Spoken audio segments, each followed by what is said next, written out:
지난 9월부터 시작된 부동산, 아마 유례 없는 대출 규제, 그리고 지금까지 여러분들이 겪어보지 못하는 부동산 각종 규제가 좀 많이 늘어났습니다.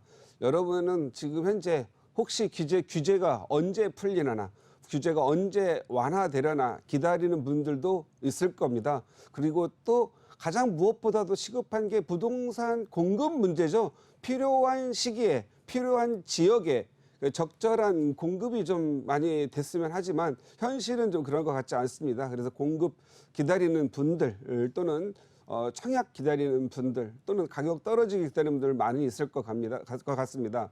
근데 우리가 살아가면서 다른 어떤 형태, 샘플들을 보면서 비교를 통해서 지혜를 좀 얻는 것도 필요한 것 같습니다. 지금처럼 대출이 꽁꽁 붙어 있고 인구가 지금 현재 인구 절벽이라 할 정도 인구가 줄어드는 시기에 나는 미래의 부동산 정책, 나의 부동산 투자 전략 어떻게 가져가야 할 거냐 고민을 해야 되겠죠. 그래서 우리가 타산 지적 삼아서 일본의 사례를 한번 다뤄보면서 강의를 시작할까 합니다.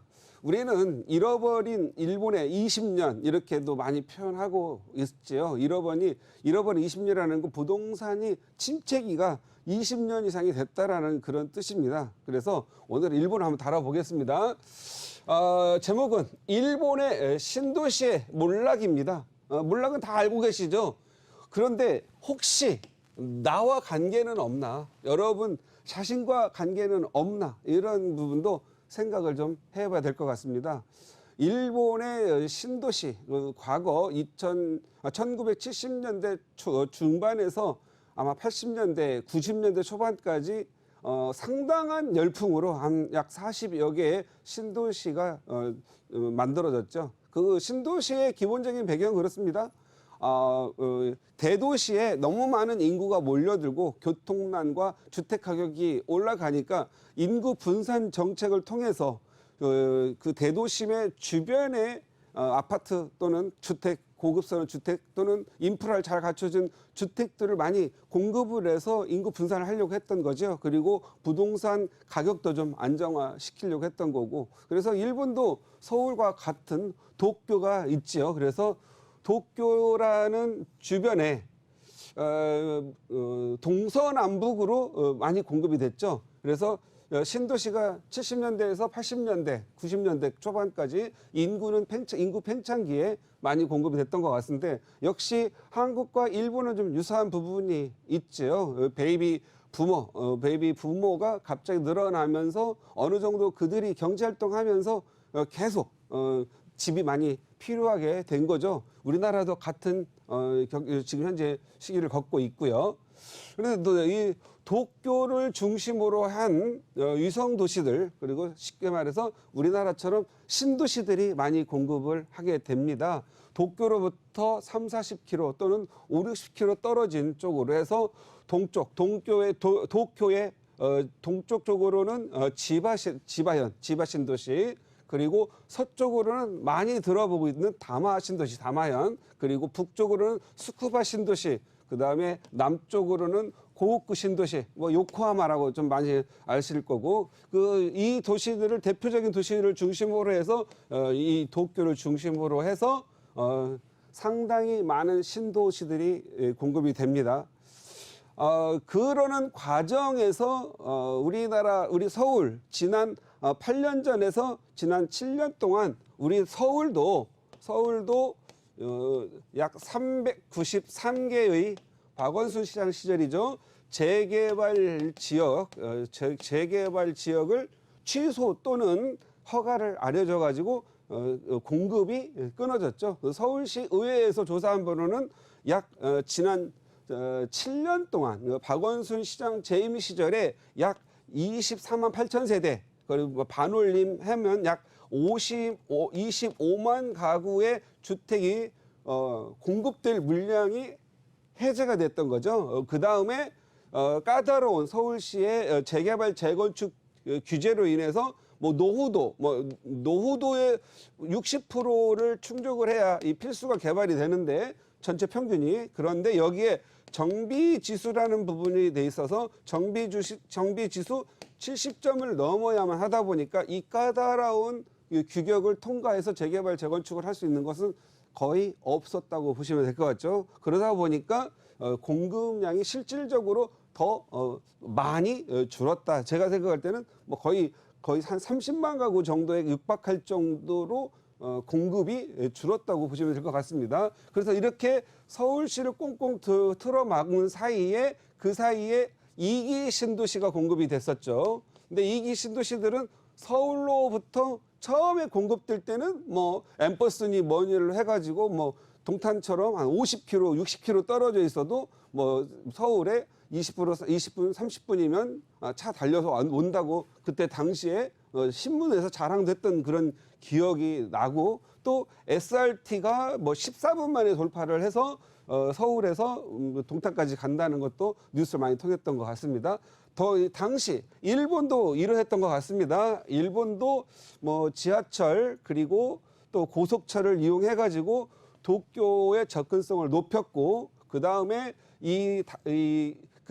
각각 신도시 내 좋은 교통 인프라를 뭐 구축하기 위해서 모노레일 이런 것들을 좀 적용을 했었죠. 그래서 당시에 이 성공적인 이 신도시들이 성공했던 이유들을 보면, 이 성장 배경을 보면, 첫 번째는 대도시, 뭐 도쿄라는 것은 상징적으로 서울, 뭐 부산, 도쿄 상징적으로 대도시죠.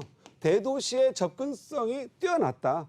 대도시의 접근성이 뛰어나다라는 건 그만큼 일자리, 그 다음에 경제 활동의 영역이 좀 좋은 지역에 빨리 접근할 수가 있었다라는 거죠. 그 다음에 뭐 학교, 항상 신도시는 학교를 가지고 가니까 학교, 그리고 상업지역 이런 부분들이 같이 성장을 하죠. 그리고 아무래도 또 새로운 현대화된 도시를 만들다 보니까 공원, 그리고 아무래도 편의시설 등 각종 기반시설들이 뛰어났다라는 거죠. 그러니까 서울에서 도쿄에서 교통이 좋은 이런 지역에 좋은 교통으로 빠르게 접근함으로써 갈 수 있는 편의점이 있다 보니까 신도시로 상당히 많은 사람들이 내려갔고 부동산 가격이 엄청나게 올랐었죠. 그런데 이 교통 여건마저도 서울과도 유사합니다. 서울도 뭐 SRT, 또 요즘은 뭐 GTX, 그다음에 이 이전 버전이죠. 우리는 지하철, 뭐 이런 것이 굉장히 발전했었고, 다마시티 같은 경우는 오타큐산이라든가, 그다음에 게이오선, 뭐 모노레일, 우리 같은 경우는 BRT, 뭐 대만이라든가 뭐 버스가 위에서 막 다니죠. 이런 것들을 많이 했었던 거죠.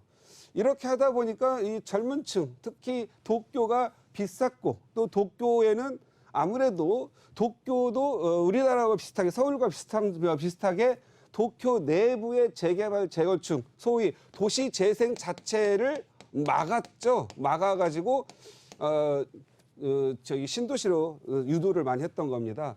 가장 핵심이라 할 수 있는 건, 신도시가 성장했던 것은 여러 가지 이유가 있겠지만 가장 핵심이 되는 이유는 대도시의 도시 재생, 즉 재개발, 재건축을 막았다는 거죠. 재개발, 재건축을 막았다라는 건 뭐죠?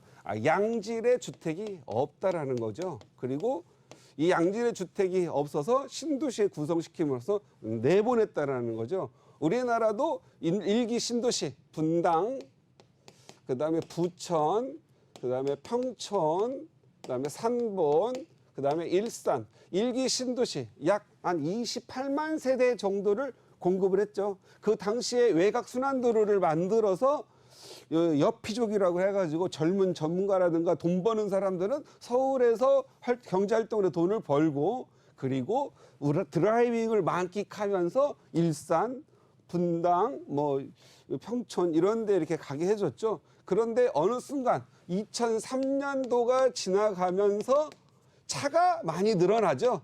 차가 늘어나면서 자기가 만끽할 수 있는 부분들이 짜증으로 바뀌는 거죠. 특히 전문가 집단들, 프로 집단들은 하루 1시간, 어떻게 시간이 돈인데 이 왔다 갔다 하는 시간을, 서울까지 왔다 가는 시간이 편도 30분이면 충분했던 게 시간이 늘어나죠. 그리고 1가구 1주택, 심지어는 이제는 1가구 뭐 1.2주택이 넘어 1가구 1차량, 그런 이런 시대에서 2003년이 넘어가면서 뭐 1인 뭐 성인 직장인이라면 1인 1차량 시대가 일어날 정도로 1가구당 뭐 1.2, 1.3 늘어나다 보니 교통 체증이 심한 거죠. 그리고 또 나름대로 자가로 운전했던 분들은 지하철을 타고 다니기가 습관이 안 돼 있기 때문에 힘드니까 결국은 여기 있는 신도시에 있는 사람들이 도쿄로 이사를 나오게 되죠. 왜? 중요한 거지. 시간이 돈이니까 어떻게든 내 일자리에 돈을 버는 게 중요한 거지, 내가 드라이빙해서 출퇴근하는 그 만끽하는 그거보다는 이제는 출퇴근하는 게 고통스러운, 뭐 요즘 같은 경우에는 이제 신도시에서 서울 들어오려면 차가 많이 막히니까 과거에 30분이면 와야 될 게 1시간, 하루에 1시간 반, 하루에 약 뭐 왕복을 하면 2시간 만에 3시간 걸리다 보니까 이제는 나와주게 되는 거죠. 그러다 보니까 도심 내가 비싸지고 돈이 있는 사람들이 더 들어오려 하니까 경쟁적으로 가격이 높아질 수밖에 없는 환경이었죠. 역시 초창기에 그 당시 70년대 80년대 일본의 상황도 좋았던 것 같습니다. 교통 여건 다 좋았죠.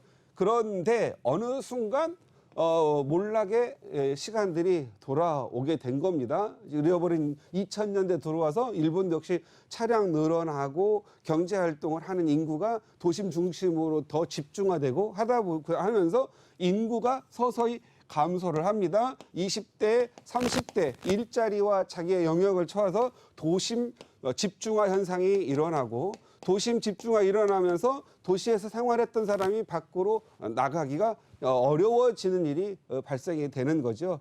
여기에서 교통 여건이 다른 점, 한국과 다른 점은 일본 같은 경우에는 이런 지하철이라든가 대중교통의 요금이 좀 비쌌던 거죠.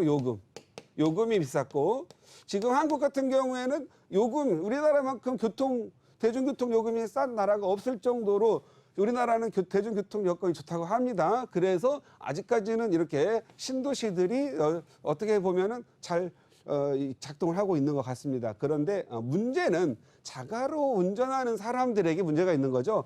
이 도로를 확장하는 건 쉬운 문제가 아니죠. 또 희한하게도 도로를 확장해준 만큼 또 차량 사용자가 더 폭증을 해서 결국은 도로의 정체는 심합니다.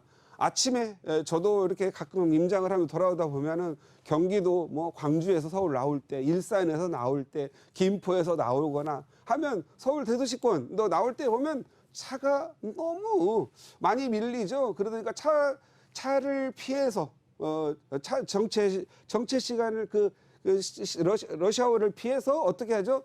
뭐 8시, 보통 차만 안 막히면 8시 반에 나와도 될 걸 6시 또는 6시 반 이전에 나와서 미리 출근하고 미리 회사에서 나와가지고 인근에서 밥을 먹어야 하는 일들이 지금 현재 비일비재하게 늘어나고 있죠. 퇴근도 일찍 가고 싶지만 너무 퇴근 시간대에 너무 차가 많이 밀리기 때문에 아예 늦게 집에 들어가는 경우가 많아졌죠. 그러다 보니까 피로도가, 직장 다니고 자가 운전하는 피로도가 증가를 하게 됩니다. 이와 같은 이러한 부분들, 아마 제가 생각할 때는 이 몰락의 기본적인 배경에는 교통의 문제가 있지 않았겠느냐 좀 생각이 되고, 과거에 지금 현재 일본 같은 경우에 여기서 아까 제가 핵심이라고 했던 게 이 도시 재생 부분인데, 이 동경이라는 데, 도쿄라는 데가 도시 재생을 꽝꽝 막아놨다가 도쿄 내에서 재개발, 재건축, 도시 재생을 일으키면서 도쿄 이내에 양질의 주택들이 공급하기 시작된 거죠. 그러다 보니까 여기 있는 신도시들에 있는 그러한 사람들이 밖으로 나오게 됩니다. 그래서 예를 들어 다마시티 같은 경우, 지금 일본의 신도시들은